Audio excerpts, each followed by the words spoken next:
Hi guys, welcome back.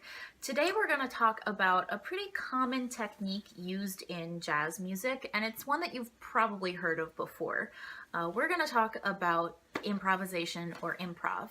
So if you think about improvisation in terms of the world outside of music, you might think of a situation where you are, say, cooking a recipe for the first time and you look at the list of ingredients and you realize that there are a couple of things that you don't have or that you hate and you absolutely do not want to put into your food. So you rummage through your spice cabinet, you look in your fridge, you look in your pantry, and you come up with substitute ingredients that would make this recipe into something that you'll actually enjoy and something that you'll eat.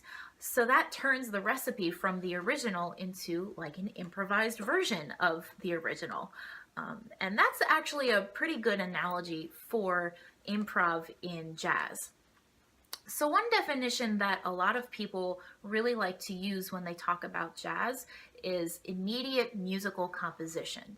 And musical composition, for anyone who's unfamiliar with the term, is just the process of writing a song or a piece of music. So a composer might sit down, write the melody, and then write the different harmonies, the different lines of notes that go really well with the melody, and then start assigning those melodies and harmonies to different instruments or different vocal groups. And that kind of composition, where everything is laid out ahead of time, is usually seen in musical theater or in classical music or in even rock music, in a lot of different styles. But that's sort of the opposite of the way that jazz music is written in a lot of ways. So jazz typically has a framework. The composer of a jazz piece will write the melody and give the key and the different progressions that they want the song to take. But then in the middle, the jazz band, after having played the melody, will usually break down into sections where different soloists will play improvised versions of the melody. So there are a couple of ways that jazz soloists will improvise a melody, and they're not as complicated as they sound. So the first way would be to try to create maybe a new harmony to the melody, or to pull a harmony from a different section of the band. So say a jazz piece is being played and the melody is played by the saxophone players. And so the other sections of the band are playing different harmonies. So when a saxophone player stands up to play a solo in the middle of the song, they might play the trombone harmony as a part of their improv. Or they might play an alternative harmony to the trombone harmony, or they might just play something that they made up in their head. So that's one way to think about improv. It can just be an alternate harmony to the melody. Another way that you can think of improv is actually taking another song and grafting it into your solo. So one very popular song that people like to put into jazz pieces is actually the Flintstones theme song.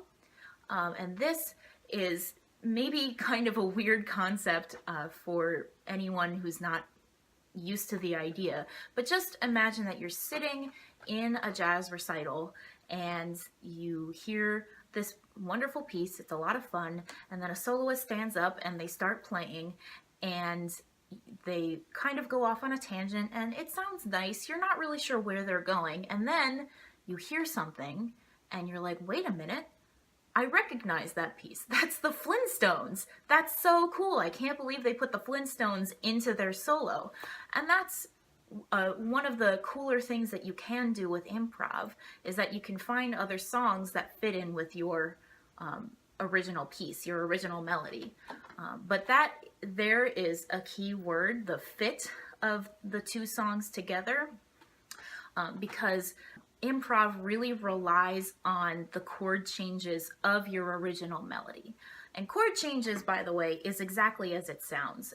A song is made up of different chords that go well together, and the way that each chord changes to the next sort of creates the structure for the song and the melody. So if you're playing a ballad and it's in a minor key and it's slow and it's beautiful, and then you stand up to play a solo and you try to play the Flintstones theme song as part of your solo, it's not probably going to work out because the Flintstones theme is in a major key and it's upbeat, it's got a different rhythm, it's got a different tempo, and the chord changes themselves don't fit with the ballad that you were playing. So you really have to be mindful of both the song that you're originally playing and the song that you'd like to put into your solo. But again, it doesn't have to be complicated, it just has to work. So now I want to kind of take a step back and talk about improv in a different way, because if you've noticed, I've sort of been exclusively talking about improv in terms of instrumentalists. I've talked about the trumpets and the trombones and the saxophones, but improv can also be done vocally. And that's a very important thing, because if you're watching this video, you probably know that I'm talking about improv because Billie Holiday, a female vocalist, loved to improvise on melodies of the songs that she was singing. In fact, she was even quoted as saying, "I hate straight singing. I have to change a tune to my own way of doing it." So pretty much from the beginning of her career, Billie Holiday rejected the idea of straight singing any song. And by straight singing, I mean singing the given melody and nothing else. But she was pretty unique at the time for doing that, because most clubs and most audiences really preferred it when a vocalist would only sing the melody to a song and then let the band do whatever they were going to do behind them. But she decided that she would go to the jam sessions that the jazz band would play in. She watched, she observed, she saw the way that instrumentalists would take a melody and craft it to their own improvised version. And that helped her grow as a singer, and that helped to make jazz singing grow overall.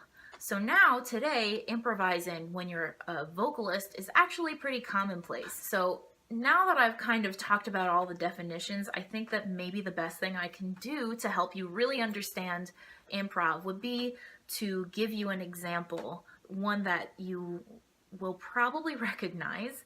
I'm certain that all of us know Twinkle Twinkle Little Star. So I'm going to play the original theme, and then I'm going to play a variation on it to show you one way that you could improvise a song pretty basically.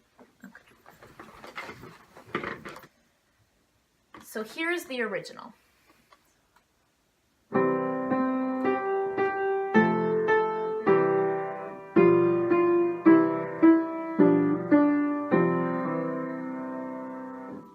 Okay, so that was the original Twinkle Twinkle Little Star theme that we all recognize and we know like the back of our hands.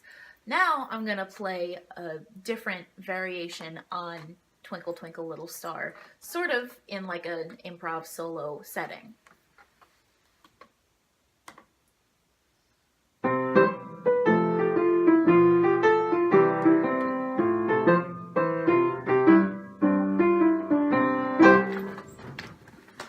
So as you might have noticed, you can still hear the Twinkle Twinkle Little Star theme in the improvised version. It's there, it's recognizable, but it's not the main focus of the piece anymore. I changed the rhythm, I changed the tempo a little bit, it's a little bit more upbeat, and I changed the notes so that they progressed in a different way, and it was sort of like an alternate harmony to the regular Twinkle Twinkle Little Star theme. If you were to play both at the same time, they would sound good together.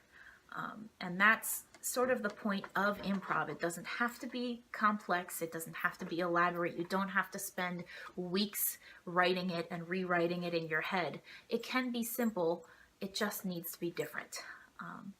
And that's sort of the point of improv, and that's sort of also the point of jazz.